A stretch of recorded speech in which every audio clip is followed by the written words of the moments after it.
আগন্তুক 2026 চনৰ অসম বিধানসভা নিৰ্বাচনক কেন্দ্ৰ কৰি আপনি জনতা পাৰ্টিৰ ৰাজনৈতিক তৎপৰতা তীব্ৰ হৈ পৰিছে।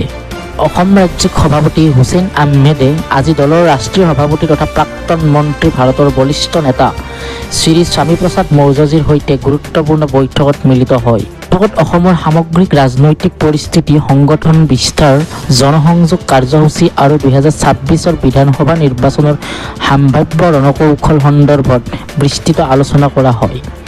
উভয় নেতাই জনমুখী ৰাজনীতি, সামাজিক ন্যায় আৰু জনসাধাৰণ জনতাৰ অধিকাৰৰ মুখ্য এজেণ্ডা হিচাপে লৈ নিৰ্বাচনত আগবঢ়াৰ ওপৰত একমত পোষণ কৰে।